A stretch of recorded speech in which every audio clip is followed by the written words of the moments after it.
Je n'échoue jamais, c'est quel problème qui le fait reculer. Il ne ment jamais, une chaîne de télévision chrétienne, des centres de restauration chrétienne. Je suis son enfant, éducation et d'autres événements chrétiens. CSTV, Jésus-Christ chez vous, CLX Télévision, la chaîne qui restaure les âmes. S'il y a des hommes pour prier, c'est parce qu'il y a un Dieu pour exaucer. Chaque chose en son temps, ma victoire arrive parce que je suis pas né pour pleurer. Enfant de Dieu n'aime pas la galère, enfant de Dieu n'aime pas facilité. Je poursuis ma vision, je n'arrête pas. Faut aimer mon affaire si tu es fâché. Seigneur, nous te bénissons pour cette grâce que tu nous as accordée de passer encore ces temps dans ta présence.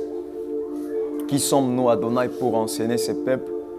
Qui sommes-nous, Seigneur, pour préparer un peuple prophétique? Qui sommes-nous, Seigneur, pour révolter les esprits? Parce que c'était les souhaits de Moïse. Nous voulons juste réaliser ça, Seigneur. Par ta grâce et par ton amour, assiste-moi et tout celui qui écoutera le son de ma voix, tout celui qui regardera cette vidéo, Seigneur, que ce soit un point de contact entre lui et le trône de Dieu, entre lui et le Dieu des esprits des prophètes. Au nom de Jésus-Christ, Amen. Je vous bénis de partout, vous êtes en train de nous suivre, c'est votre humble serviteur, le prophète Jacques Acacia. Nous venons encore dans cette nouvelle numéro. Je crois qu'on a partagé tant des enseignements sur YouTube, je peux citer même 3. On a déjà partagé les 100 choses sur les prophétiques. C'est une bénédiction qui est en train de bénir les gens. On est en train de recevoir les témoignages, les appels un peu partout. On a encore partagé quelque chose sur 5 choses à faire pour prophétiser avec précision. C'est encore en train de bénir les gens. Il y a des gens qui sont en train de prophétiser. Après avoir écouté et mis en pratique les 5 choses afin de prophétiser, pour prophétiser avec précision. Parce que notre Dieu, il est un Dieu de précision. Si tu n'as pas encore regardé ça, va regarder ça au travers de notre chaîne que nous allons partager ça juste à la fin de cette vidéo. La troisième chose, c'est les 7 clés.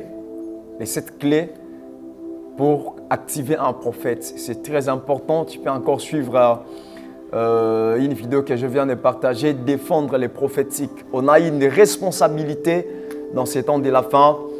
Dieu nous a appelés non seulement à prophétiser, non seulement à prêcher, mais nous avons une particularité de grâce d'enseigner aussi sur les prophétiques. Parce que ceux qui sont dans le prophétique ou ceux qui aspirent d'entrer dans le prophétique ont besoin des enseignements, ont besoin des lignes de conduite afin de bien canaliser ou gérer l'onction que Dieu les a donnée afin que le peuple de Dieu et les générations soient bénis. Alors, j'aimerais partager quelque chose avec vous par la grâce de Dieu que je l'ai intitulé « Est-ce que tout le monde peut-il prophétiser ?» Est-ce que tous peuvent prophétiser? Est-ce que tout le monde, le protocole, le chantre, le fidèle, est-ce que nous pouvons tous prophétiser? C'est une question qu'un internaute nous a posée sur WhatsApp après avoir suivi notre vidéo. C'est cette question qui nous a poussé à susciter cette vidéo, à réaliser cette vidéo. Est-ce que tout le monde peut prophétiser?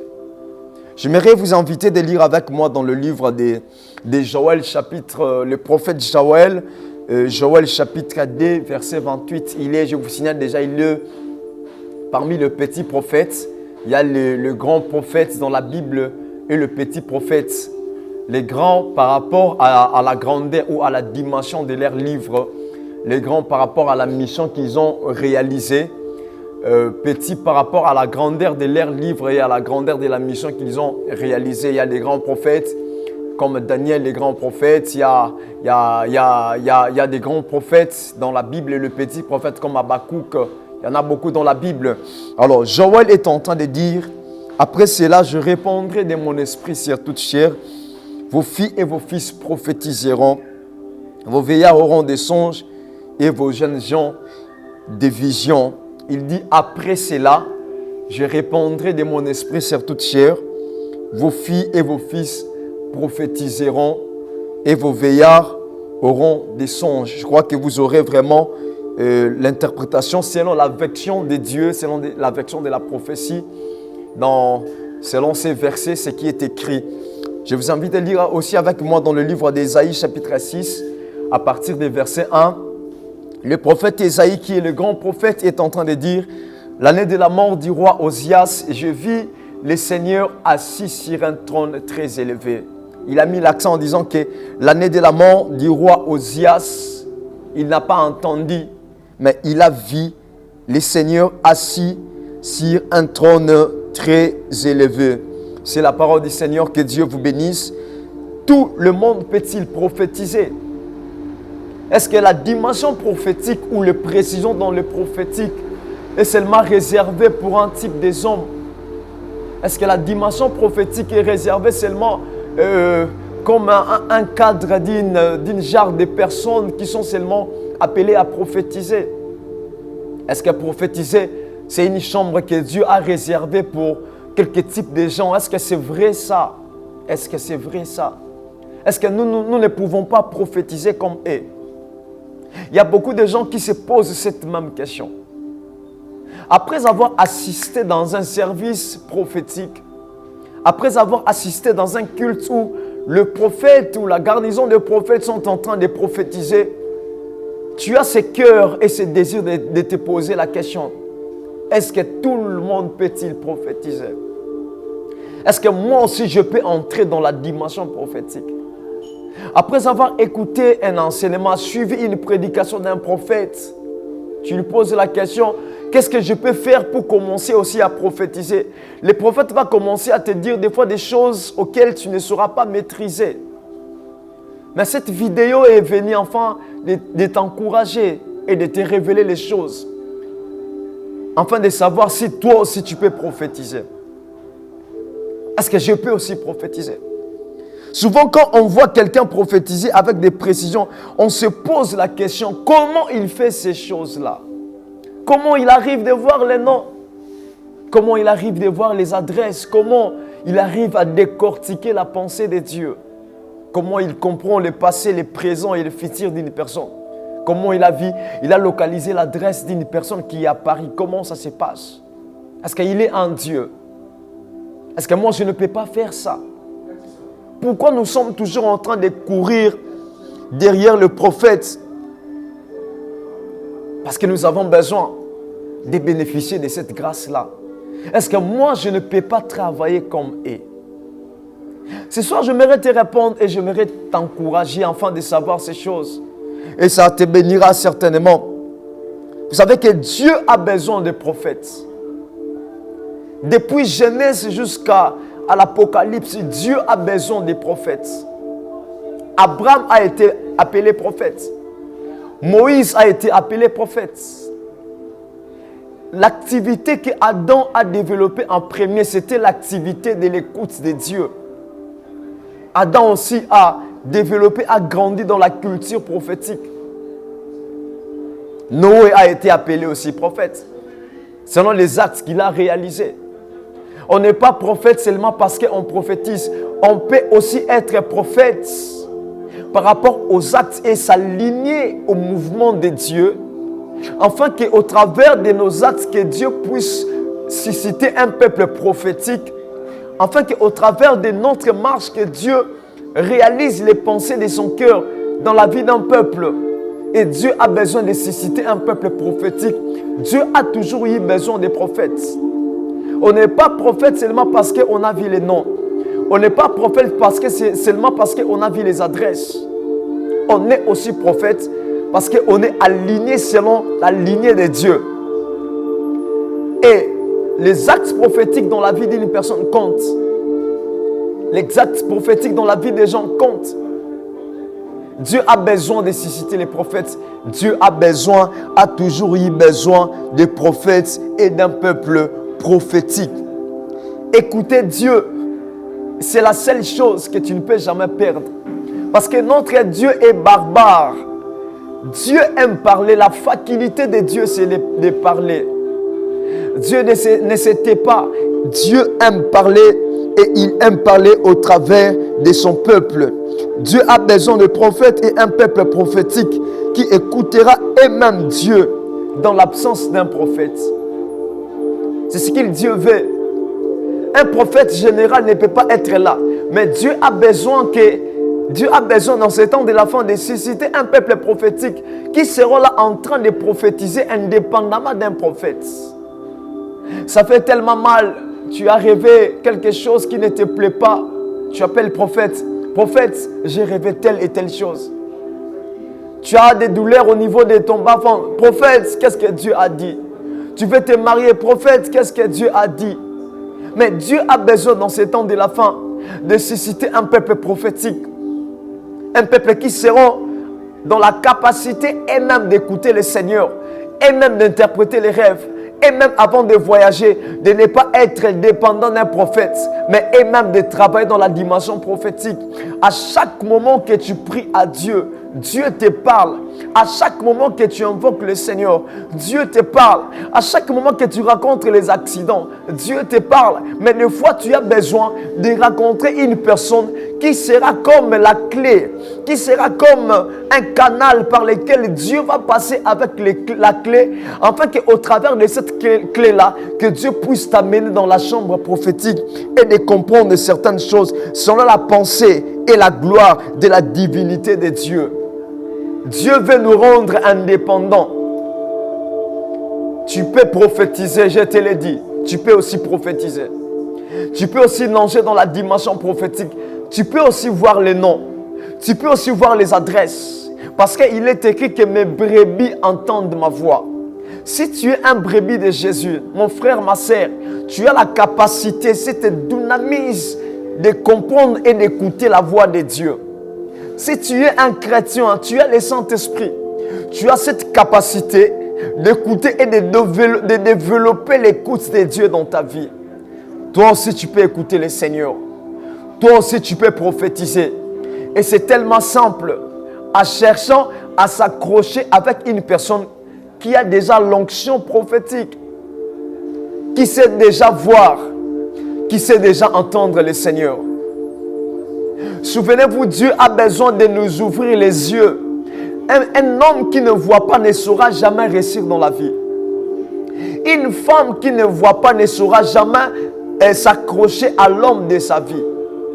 Un président qui n'est pas entouré de prophètes ne peut jamais réussir sa mission. Aux étrangers, il y a des pays qui sont développés. Tu verras même la CIA travaille avec le prophète. Les gens des renseignements travaillent avec le prophète. Une nation qui n'est pas vocalisée par les prophètes, c'est une nation qui est échouée.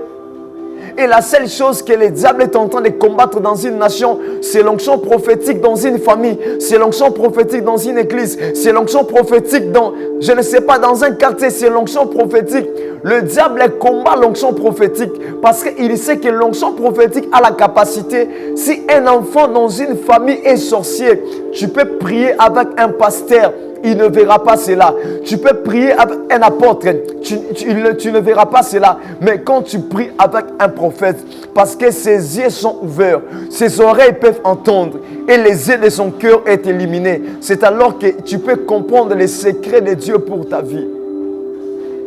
Dieu a besoin de nous ouvrir les yeux. Et le diable, ses pensées, c'est de bloquer les yeux des prophètes et de ceux qui veillent monter dans la dimension prophétique ou attendre Dieu.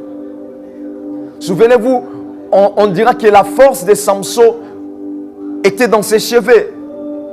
Dans ces 5 tresses de ses cheveux. C'était là où se trouvait la force de Samson.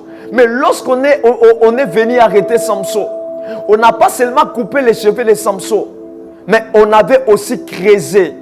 On avait aussi détruit les yeux de Samson. Parce qu'il savait bien, un prophète qui ne peut pas voir, ne peut pas être puissant. Comment ça fait-il? Tu es un prophète, tu es dans une famille, quelqu'un meurt comme ça. Dieu ne t'a pas révélé. Comment tu es un prophète? Tu es monté dans un avion et l'avion veut faire la crash. Hein, les crashs, toi tu ne peux pas voir. Il y a des crashs qui se passent de partout. Toi, tu es un prophète. Comment Dieu t'a pas monté? Ça fait tellement honte. Un prophète, tu es dans une nation. Et dans cette nation-là, on est en train de préparer l'assassinat. On est en train de préparer, je ne sais pas moi quoi, l'attentat contre un président. Tu es un prophète, tu es dans ces pays-là. Et tu n'es pas informé de ce qui se passe. Comment ça se passe, prophète? Je vous pose la question. Nous sommes en train d'échouer dans notre mission. Nous sommes en train d'échouer dans notre mission. Nous avons des missions, prophètes. La première des missions, c'est d'accomplir la prière de Moïse. C'était quoi la prière de Moïse? Moïse voulait voir s'élever un peuple prophétique. Un peuple qui pourront eux-mêmes attendre Dieu, même dans l'absence de Moïse. La deuxième mission, c'est de créer. La deuxième mission, c'est de lever, selon la grâce et la dimension de Dieu, de pousser les gens à comprendre les choses cachées. Les choses que l'œil ne peut pas voir. Les choses que les oreilles ne peuvent pas entendre. Les choses que les politiciens ne pourront jamais entendre. Les choses qu'une famille ne peut jamais entendre. Les prophètes ont cette mission-là et cette capacité-là de comprendre ces choses. Dieu a besoin de t'ouvrir les yeux, mon frère. Dieu a besoin de t'ouvrir les yeux, ma sœur. J'aimerais te dire, notez bien, le prophète n'est pas un médecin, mais un professeur en médecine. Un prophète n'est pas un médecin, mais un prophète, il est un professeur en médecine. Parce qu'il apprend le médecin, même s'il n'est pas là, comment traiter les hommes, comment gérer les cas, comment faire les opérations. Un professeur, il est un médecin. Il est un médecin, un professeur en médecine. Il est en train d'apprendre. Afin que partout, tu seras, que tu puisses avoir la capacité, la dimension de traiter les gens, même si le professeur, même si le médecin n'est pas là. Toi, tu fais la médecine, même si le médecin n'est pas là. Tu as la capacité parce qu'il t'a appris de traiter aussi les gens. De traiter aussi les gens. Qu'il plaise à Dieu de te localiser là où tu es. Que tu sois un prophète pour ta famille, que tu sois un prophète pour ta nation, que tu sois un prophète de là où tu es dans ton travail. Partout où tu seras, tu attendras la voix de Dieu. On a préparé un poison contre toi, Dieu pourra te parler. Il y a l'accident devant toi, Dieu peut te parler. Parce que la dimension et la pensée de Dieu, la pensée du Saint-Esprit, c'est de nous parler partout. Et partout où nous sommes, on a besoin d'écouter Dieu. On a besoin d'entendre la voix de Dieu. C'était ça le souhait de Moïse. Moïse souhaitait de voir tout le peuple devenir des prophètes. Il pleurait, Seigneur. Il désirait de voir tout le monde demeurer dans la dimension prophétique. Telle est la pensée du Saint-Esprit. Et cette chose-là a été réalisée dans la vie de beaucoup de gens. La prière de Moïse. Avant, on ne comprenait pas ces choses-là. Les souhaits de Moïse. Moïse voulait voir un peuple prophétique. Et souvenez-vous, quand Moïse a libéré son esprit chez les anciens, qu'est-ce qui s'est passé? Eldad et Médad étaient restés en dehors du camp. Étaient restés dans le champ, au camp. Quelqu'un s'est élevé, c'était Josué. Et Josué a commencé à contester contre la vision de Moïse. J'aimerais dire quelque chose entre parenthèses. Si tu es un visionnaire, tu vois un fils qui s'élève afin de contredire la vision que Dieu a placée en toi, fais très attention avec ce fils-là. Il a déjà l'esprit de la rébellion. Tu vois un fils qui cherche à connaître l'âge de son pasteur, l'âge de son prophète, l'âge de son père spirituel. Il cherche comment il mange les offrandes. Il cherche comment il mange les dîmes. Fais attention avec ce fils-là. Parce qu'il a déjà commencé à faire grandir l'esprit de la rébellion en lui. C'est ce que Josué faisait. Josué a voulu arrêter l'onction prophétique selon la pensée de Moïse. Qu'est-ce qui s'est passé? Il s'est passé quelque chose. Eldad et Médad étaient en train de prophétiser. Quand Eldad et Médad étaient en train de prophétiser, Josué est venu et il a voulu arrêter cela. Il a dit à Moïse, non. Arrêtez-les, ne les tolère pas de prophétiser. Dans ce temps que nous sommes, cet esprit-là est en train de gérer et de prendre place, l'esprit de Josué, afin d'arrêter les prophétiques et de dire que toi, tu ne peux pas prophétiser. C'est ce qui se passe. Quand l'esprit de Moïse s'élève pour former un peuple prophétique, il y a aussi l'esprit de Josué qui s'élève afin d'empêcher Eldad et Médad de ne pas prophétiser. C'est quoi l'esprit de Josué? C'est cet esprit-là de la paix. Tu as peur, tu as écouté le nom d'une personne. Tu ne peux pas donner le nom parce que tu as peur. C'est quoi l'esprit de Josué? C'est un esprit qui s'élève.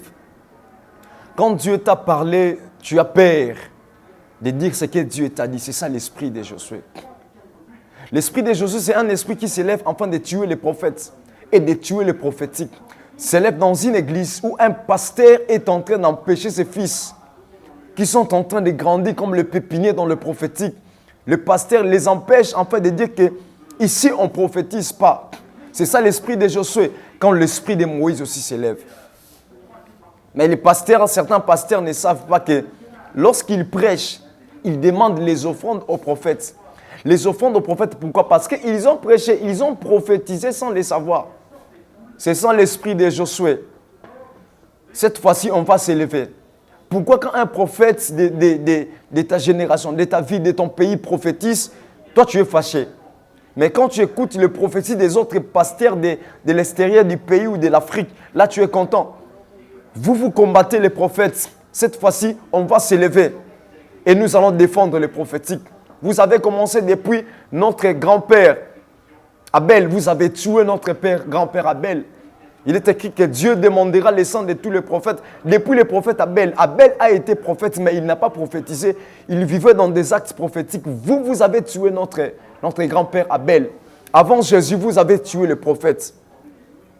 Après Jésus, il est écrit même que dans le livre d'Apocalypse, il arrivera un temps où Dieu enverra, Dieu dans le dernier jour, il dit Dieu, il est écrit même dans le livre d'Apocalypse, je vais lire ça rapidement, Apocalypse chapitre 11, verset 3. Je donnerai à mes deux témoins le pouvoir de prophétiser, revêtis des sacs pendant 1270 jours. Quelque part, on dit que vous tuerez les prophètes, vous tuerez les deux témoins. Et jusqu'à la fin, à l'Apocalypse, vous allez encore tuer les prophètes et l'onction prophétique. Au début de Genèse, vous avez tué les prophètes. À l'Apocalypse encore, vous allez vous lever enfin de tuer encore les prophètes. Qu'est-ce que nous avons fait? Pourquoi nous détester? Ce n'est pas parce qu'un prophète a demandé de l'argent que tous les prophètes sont devenus les escrocs ou les assoiffés d'argent. Ce n'est pas parce qu'un prophète est habillé avec une sœur que tous les prophètes sont devenus des coureurs de jupons. Non. Tout le prophète n'est pas aventurier. Tout le prophète ne fait pas de manquiona. Tout le prophète n'est pas occultiste. Il y a de vrais prophètes que Dieu élève. C'est ça l'esprit de Josué qui s'élève en fait d'empêcher les prophétiques, de détruire les réputations des prophètes. Cette fois-ci, on ne va pas se taire, on va s'élever, on va défendre les prophétiques. Parce que le diable avait tué ce fait prophétique afin qu'il puisse régner dans une génération ou dans une famille. Il y a trois choses dans la classification des prophètes autour de l'exil de Babylone. Dans la classification des prophètes, comment les prophètes fonctionnaient. Premièrement, on avait le prophète avant l'exil, avait pour mission d'avertir. Le prophète avant l'exil avait pour mission d'avertir le peuple. N'allez pas, ne faites pas ça, ne péchez pas. Abandonnez ça parce que ceci va arriver, cela va arriver. C'est ça la mission des prophètes dans l'exil tout autour de Babylone. Deuxièmement, on avait le prophète pendant l'exil, avait pour mission de consoler le peuple. Jérémie a marché dans ses deux pas. Étant que prophète exilaire, après il a marché encore comme prophète pré-exilique. Il avait la mission, les prophètes pré-exiliques, il avait la mission de consoler le peuple. De consoler le peuple. De préparer, de consoler le peuple pendant la persécution, pendant les injures, pendant la captivité, pendant la souffrance. Les prophètes exiliques, pré-exiliques, ils consolaient le peuple. Deuxièmement, dans l'ancienne alliance, tout autour de Babylone, dans la captivité, on avait aussi le prophète prostélique. Ils avaient comme mission d'encourager les gens à la vie culturelle et à la société. Non seulement ça, mais de préparer un peuple afin de leur dire que on a campé ici. et après nous allons quitter et on va aller de l'autre côté. C'était ça parce qu'à l'époque, au temps là, l'onction prophétique était, je peux dire, limitée. Non, pas limitée, mais c'est ça, c'est cette même chose qui s'est passée, je peux dire actuellement, même esprit est en train de passer. Cet esprit-là de limiter les prophétiques parce qu'il y avait, comme je viens de le dire, le prophète avant l'exil, c'est qu'il avait comme mission d'avertir le peuple en marchant dans la sanctification et à se préparer par rapport aux choses qui pourraient arriver. Je cite encore, c'était le prophète pendant l'exil, avait pour mission de conseiller les peuples, de conseiller. Jérémie était aussi prophète, qui était le prophète pendant l'exil, leur message à ce temps-là, alors qu'ils étaient dans la classification des prophètes autour de l'exil de Babylone. Deuxièmement, c'était le prophète, comme je viens de le dire, les prophètes pendant l'exil, leur mission était de consoler les peuples. Et j'ai cité aussi le troisième, c'était le prophète prostézélique. Ils avaient comme mission d'encourager le peuple. Cela veut dire, on a campé ici, on est dans la captivité, et ayant confiance à Dieu, dans le culturel, dans la société. C'était ça les trois types de prophètes tout autour de la Babylone, dans la classification des prophètes. Cet esprit était dominant aussi dans la vie des enfants d'Israël.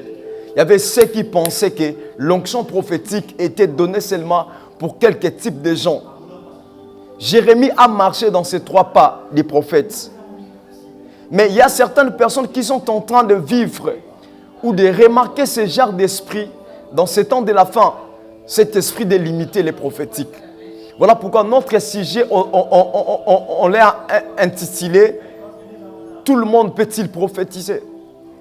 Nous sommes dans un temps où l'onction prophétique est libérée pour tout le monde. L'onction prophétique est accordée, que tu sois chantre, que tu sois protocole, intercesseur, docteur, évangéliste et pasteur, toi aussi tu peux prophétiser. Parce que nous sommes dans un cadre où Dieu a libéré les anges des prophètes, où Dieu a libéré son esprit, afin que tout celui qui est appelé son enfant, qu'il puisse écouter la voix de Dieu, des esprits des prophètes. En Israël, avant que Christ puisse venir, en Israël, on avait trois ministères d'autorité.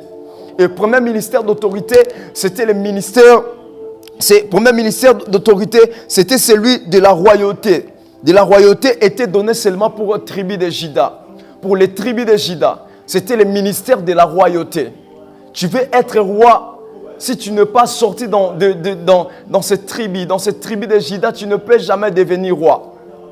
Que tu sois qui ou qui, je ne sais pas. Tu ne peux jamais devenir roi si tu n'es pas sorti dans le tribu de Juda. C'était là qu'on trouvait le roi. Et l'onction de la royauté était dans le tribu de Juda. Et deuxième ministère d'autorité en Israël, c'était le ministère sacerdotal. Tu ne peux pas devenir sacrificateur sans pour autant sortir dans le tribu de Lévi. Voilà pourquoi on dit souvent que tout sacrificateur est Lévi, mais tout Lévi n'est pas sacrificateur. Tu peux sortir dans le tribu de Lévi et devenir aussi sacrificateur. Mais tu ne peux pas sortir dans le tribu de Juda. Tu ne peux pas sortir dans le tribu de Dan et devenir et aller servir Dieu dans le sacerdoce. Là, je ne parle pas de David. Parce que David est entré dans le sacerdoce parce qu'il avait la prophétie de Christ sur lui. Je ne parle pas de David. Je ne parle pas de David.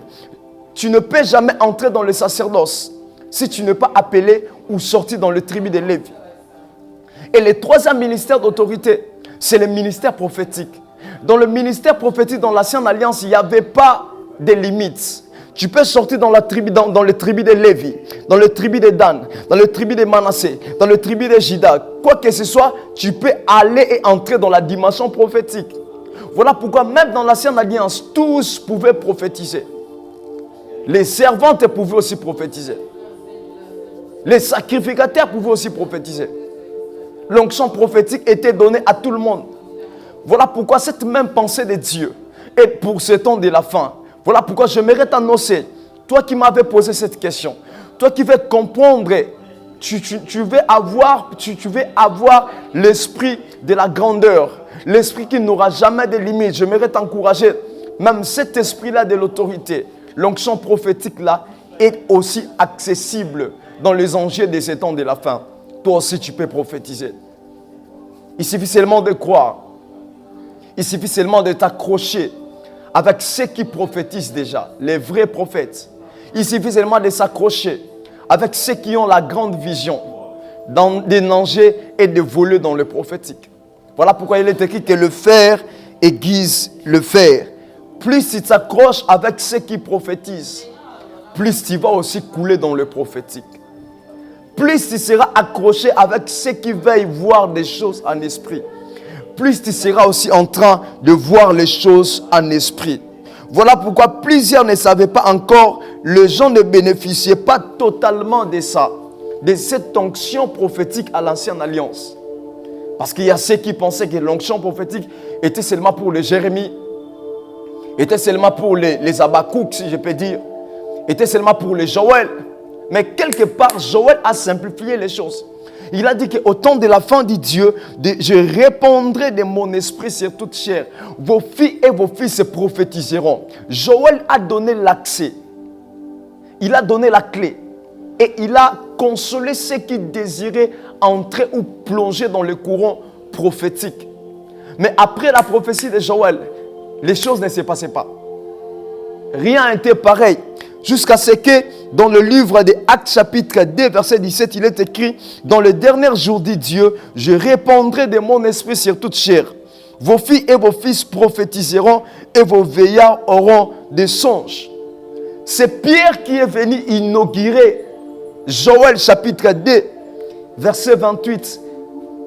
C'est Pierre qui est venu avec la clé et il a déchiré les ciels, a donné l'importance à cette onction prophétique afin que tous ceux qui désirent d'entrer ou de plonger dans le prophétique puissent bénéficier de ces choses et de cette onction. Cela a fait son introduction et l'expansion des prophétiques. Si quelqu'un te dit que tu ne peux pas prophétiser, n'aie pas peur.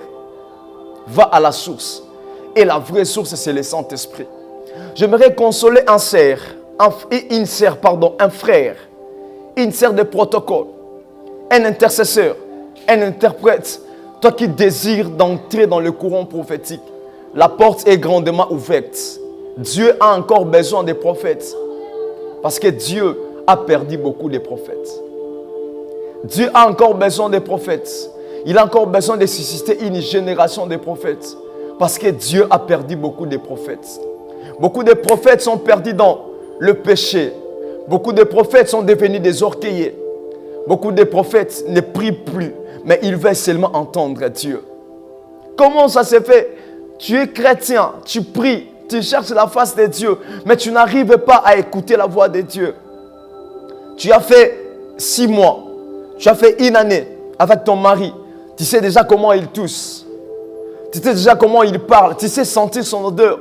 Mais tu as fait déjà 2 ans, 1 année et demie, 5 ans dans les choses de Dieu, dans la présence de Dieu. Tu ne sais pas développer ton écoute. Tu ne sais pas écouter le Seigneur. Ce soir, l'appel est venu pour toi. Je ne sais pas à quelle heure que tu es en train de m'écouter. Je ne sais pas quand tu verras cette vidéo. Mais j'aimerais te dire que Dieu a besoin de toi. Élève le niveau de ta prière, le niveau de ta façon de chercher la face de Dieu. Les niveaux d'entrée et de croire au prophétique. Parce que toi, tu peux aussi prophétiser. Et cette grâce-là est tellement disponible aussi dans ta vie. Dans le livre de Jean, dans le livre d'Apocalypse, chapitre 3, verset 4, vous savez que Jean était un apôtre. Jean était un apôtre. C'est peut-être ton cas. Maintenant, là, tu te poses des questions. Mon église, il n'y a pas la croissance. Dans mon église, il n'y a pas la croissance numérique. Dans mon église, les choses ne marchent pas. Est-ce que moi aussi, je peux prophétiser? Je suis pasteur, je suis apôtre, je suis évangéliste. Est-ce que moi aussi, je peux prophétiser? Jean, il était un apôtre. Il n'était même pas dans le courant prophétique. Il ne savait même pas qu'un jour, il pourra aussi prophétiser. Je vous invite de lire avec moi Apocalypse chapitre 4, verset 1. Vous savez que Jean, il n'était pas un prophète. Et il n'avait pas les dons prophétiques. Parce que tu peux être, j'aimerais scandaliser quelqu'un, tu peux être prophète et ne pas prophétiser. tu ne peux pas être prophète et prophétiser aussi. Parce que le ministère prophétique dans ces temps de la fin, un prophète de ministère dans ces temps de la fin est premièrement un prédicateur de la parole. C'est lui qui est assis dans la parole. Ce n'est pas dans la nouvelle alliance où on exerçait plus les ministères prophétiques au travers des dons, au travers de paroles de connaissance, au travers de prophéties, mais un ministre prophétique, un prophète de ministère est premièrement, pour ces temps de la fin, un prédicateur de la parole. Un prédicateur de la parole. Jean n'était pas un prophète, mais il était un apôtre. Écoutez ce qu'il dit, le Dieu des esprits des prophètes. Après cela, je regardais et voici, une porte était ouverte dans le ciel. La première voix que j'avais entendue comme le son d'une trompette et qui me parlait dit, monte ici et je te ferai voir ce qui arrivera dans la suite du temps. Monte ici et je te ferai voir ce qui arrivera dans la suite du temps. C'est lui qui n'était pas il n'était pas prophète. Il ne voyait pas physiquement parce qu'il était dans l'île de Patmos, il était dans la captivité, il ne voyait pas Jean. C'est lui qui ne voyait pas, il ne voyait pas physiquement. Mais parce qu'il était connecté avec les dieux des esprits des prophètes, parce qu'il passait un temps où il voulait écouter le Seigneur. Parce que Jean, il avait vu comment l'église avait commencé. Il avait vu comment Jésus était puissant.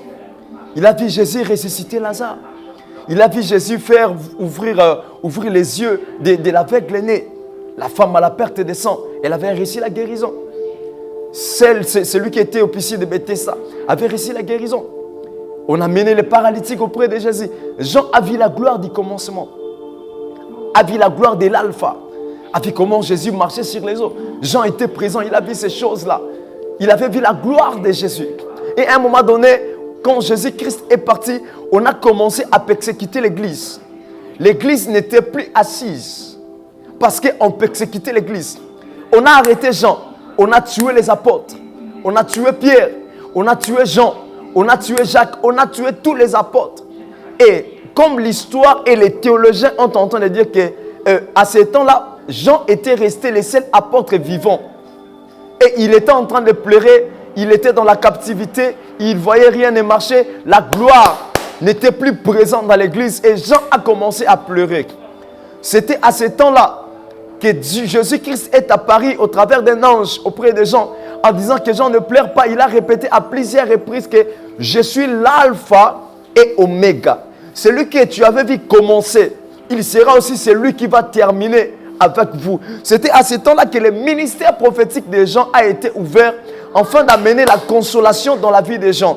Les yeux physiques ne voyaient pas, mais les yeux spirituels des gens ont commencé à voir les choses qui sont tellement importantes jusqu'au temps où nous sommes. Selon les temps messianiques et les temps prophétiques que nous sommes, on a déjà consommé, je dirais même, dans le livre d'Apocalypse actuellement, nous sommes déjà dans le livre d'Apocalypse chapitre 17 ou 15 si j'ai un bon mémoire. On a déjà consommé chapitre 1, chapitre 2. Nous sommes presque au chapitre 17 du livre d'Apocalypse. Le livre d'Apocalypse, j'aimerais annoncer à quelqu'un que ça ne sera plus un mystère, mais ça sera un livre que nous allons consommer, surtout le prophète dans ces temps de la fin. Jean, ses yeux étaient ouverts, ses yeux spirituels. J'aimerais dire à quelqu'un, même si tu ne vois pas physiquement, Dieu peut t'ouvrir les yeux parce qu'il a besoin de susciter une génération de prophètes pour ces temps de la fin. La deuxième chose que Jean a vue, il est écrit, monte ici et je te ferai voir ce qui arrivera dans la suite du temps. Écoutez, il a quitté de l'apostolique jusqu'au prophétique. Il a quitté l'onction apostolique pour arriver dans l'onction prophétique. Il a quitté de l'apostolique au prophétique. C'est lui qui ne voyait pas. Le jour-là, les yeux des gens étaient ouverts. Jean a vu les choses que Pierre n'a pas vues. Jean a vu les choses que André n'a pas vues. Les yeux des gens étaient ouverts les jours-là.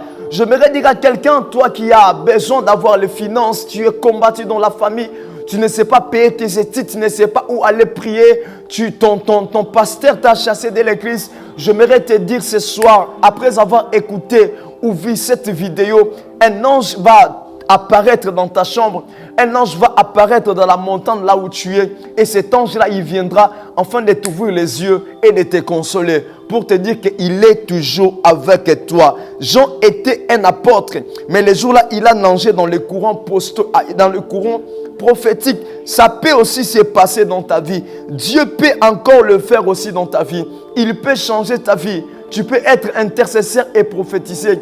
Tu peux être apôtre et prophétiser. Cette grâce-là est tangible. Cette opportunité-là est donnée à tout le monde dans ce temps de la fin. Je prendrai même Ézéchiel chapitre 2, verset 1. La Bible dit, il me dit, fils de l'homme, tiens-toi sur tes pieds et je te parlerai. Tu te mets sur tes pieds et moi je te parlerai. Ézéchiel, il n'était pas un prophète. Il n'était pas un roi. Ézéchiel, il est sorti et grandi dans la famille aussi. Ézéchiel, un jour de servir Dieu dans le sacerdoce. Il ne pensait même pas à devenir roi. Il ne pensait même pas à devenir prophète. Mais on préparait Ézéchiel afin qu'à partir de 30 ans, qu'il puisse commencer à travailler dans le sacerdoce. Et c'était ça ses vœux. Il voulait travailler dans le temple. Il voulait servir Dieu, mais au temple.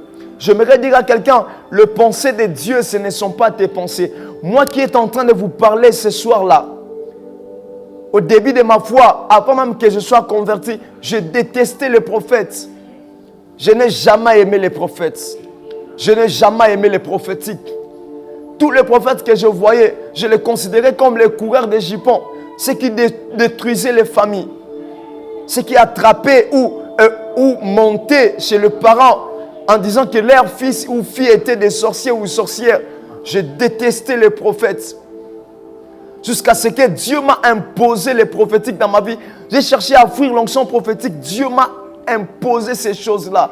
Jusqu'à ce qu'il m'a imposé, étant que ministre et prophète de Dieu pour une génération, pour changer une génération. Et c'est qu'elle ne pensait pas un jour devenir prophète. Mais jusqu'à ce que quelque chose est passé. On est venu envahir Israël et on a pris beaucoup de gens dans la captivité. Les jours-là, on avait détruit les temples. On avait pris Ézéchiel dans la captivité. Il était déporté dans la déportation. Il était amené quelque part ailleurs d'Israël. En savant que tu ne peux pas être sacrificateur en dehors d'Israël. Deuxièmement, tu ne peux pas être sacrificateur loin du temple. Pour servir Dieu dans la sacrificative, il faut être en Israël. Il faut être au temple. Ézéchiel a été délocalisé de l'endroit où il devrait servir Dieu dans les sacerdoces. Un jour, il était en train de pleurer. Il était en train de prier. C'était même l'année où il devrait servir Dieu, où il devrait être consacré dans le sacerdoce, étant qu'un sacrificateur. Parce qu'il a passé toute sa vie dans la consécration, à préparer sa vie comme un homme bien préparé et consacré à Dieu, afin qu'il puisse servir Dieu dans le sacerdoce. Jusqu'à ce que dans le livre d'Ézéchiel, chapitre 2, verset 1, il est écrit, il me dit, fils de l'homme, tiens-toi sur tes pieds et je te parlerai. 4. Ce sont des enfants à la face impudente et au cœur endurci. Je t'envoie vers eux et tu leur diras, ainsi parle le Seigneur. Oh mon Dieu. Ézéchiel, tu ne seras pas sacrificateur, mais tu seras un prophète. Je voudrais dire à quelqu'un, tu n'es pas seulement appelé à servir Dieu, le rôle à maman à Kombaranda. Non, tu peux aussi entrer dans le prophétique. Tu peux aussi être une prophétesse. Tu peux aussi prophétiser.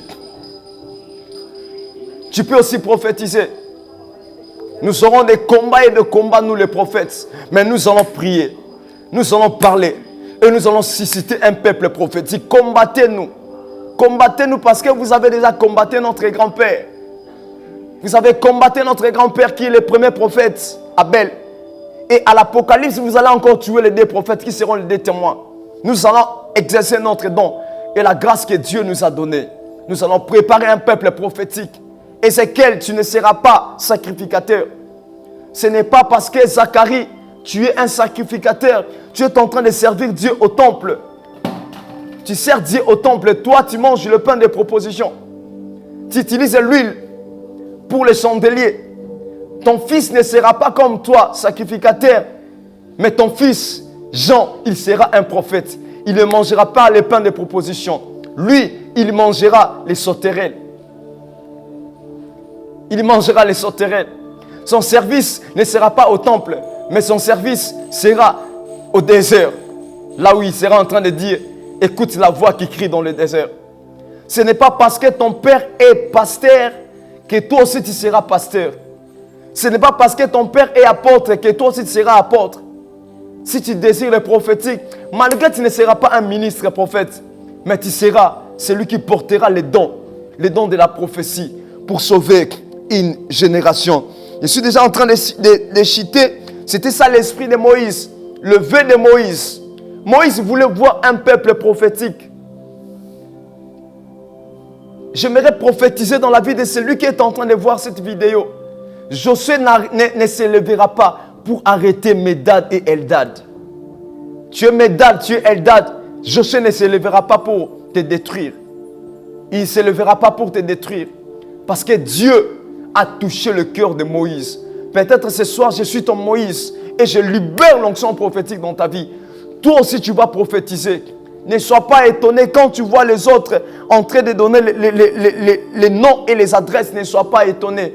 Parce que toi aussi, tu peux prophétiser. On tue le prophétique. On tue le prophétique et on est en train de détruire le prophétique dans ces temps de la fin. Mais Dieu est en train de susciter un peuple qui seront là présents pour écouter Dieu et préparer un peuple et une famille. Souvenez-vous, il est écrit qu'au temps de la fin, quelqu'un sonnera et les morts en Christ entendront la voix.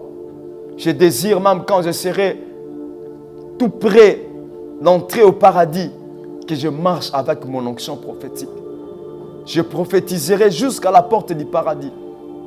Parce que l'esprit prophétique va nous suivre jusqu'à ce que quand nous serons morts, quand Christ viendra, les morts en Christ entendront la voix, non avec la chair, mais avec l'esprit. Lorsque le Dieu des esprits des prophètes te localise là où tu es. Je vais prier pour toi, toi qui es en train de me suivre. Je vais faire une prière et cette prière-là te bénira certainement. Je vais prier, Seigneur, le Dieu des grâces, le Dieu des esprits des prophètes. Tu m'as dit de réaliser cette vidéo, cette émission, cette école afin de bénir quelqu'un. Et je sais aussi que cette grâce sera en train de bénir les vies, sera en train de bénir les jeunes. Ça bénira Kinshasa, ça bénira les Congo, ça bénira l'Afrique, ça bénira l'Europe, ça bénira l'Asie et le monde tout entier. Dans le nom de Jésus, grâce à cette prière, que tu puisses susciter des prophètes, ceux qui marcheront dans la crainte, ceux qui ne seront pas des coureurs de jupons, ceux qui ne seront pas assoiffés d'argent, mais ceux qui marcheront à la crainte et à la voix de Dieu. Qu'il te plaise, ô Dieu de grâce, d'exaucer ma prière. Qu'il te plaise, ô Dieu de grâce, de susciter une génération de prophètes. Au moment où je suis en train de prier, je vis une grâce est en train de s'élever en Haïti. Dieu m'a dit, il va susciter 200 prophètes cette année. Haïti sera embrasé et visité par l'onction prophétique. Je vis le Seigneur est en train d'élever les prophètes et les prophétesses en Haïti. Haïti sera visité cette année et cette vidéo sera cartonnée en Haïti. Et Dieu de grâce est en train de susciter 200 prophètes en Haïti. Et cette chose-là va arriver. Je ne sais pas comment ça passera, mais Dieu suscite une génération de prophètes et prophétesses. Et Haïti sera béni par la vision que je suis en train de voir. Dans le nom de Jésus-Christ, je prie. Je déclare angiologie. Je déclare angiologie. Je déclare angiologie. Et que le ministère des anges vous localise au nom de Jésus-Christ. Amen. C'était votre humble serviteur, le prophète Jacques Nkana. Nous vous disons merci de nous suivre. Et j'aimerais juste vous passer notre numéro afin de nous joindre. Nous sommes parmi les hommes de Dieu le plus accessible au monde. Et tu peux nous rejoindre. Je vous donnerai mon numéro WhatsApp. Personnellement, quand tu vas écrire ou appeler, tu vas avoir directement le prophète Jacques Nkana. Mon numéro est plus 243 89 13 628. Plus 243 89 13 628. C'est notre numéro WhatsApp. Appelez-nous à chaque moment que vous voudrez. Et si vous avez besoin d'un mentor, nous serons là disponibles afin de vous servir. Tu as suivi notre vidéo. Si tu veux nous bénir au travers de tes dîmes et de tes offrandes, au travers des matériels comme un caméra, un micro, un PC, n'hésitez pas vraiment. Et Dieu ne manquera pas vraiment de te faire du bien. Derrière les caméras, c'était l'un de mes fils, un homme de Dieu aussi. L'homme de Dieu, le frère Glody Kafinga, il fait un bon service. Merci pour ces moments que tu nous as accordés, mon frère. Que Dieu te bénisse. Je salue aussi de loin un homme de Dieu qui sera le monteur de cette vidéo, le prophète Amos Kalamba. Il fait aussi un bon service. Que Dieu bénisse tous les filles et fils de la restauration. Je donne aussi mes salutations à ma maman, la prophétesse de Dieu, Jemima Kaninda, et à mon père, le coordonnateur de l'église pentecôtiste de la restauration, apôtre Christophe Kaninda. Que Dieu vous soit favorable. Que Dieu bénisse le bien-aimé de la voix du ciel. Que Dieu bénisse la sœur Clarisse, que Dieu bénisse maman Joël, que Dieu bénisse papa Alpha et son épouse maman Pauline, que Dieu de grâce bénisse papa Alpha, que Dieu bénisse monsieur Patrick honorable, tu seras déjà honorable et Dieu te fera des biens. Prostyler, tu peux prostyler et Dieu te fera grâce et tu seras imposé dans cette génération. Je te salue de loin monsieur Patrick, que Dieu bénisse toutes mes filles et fils.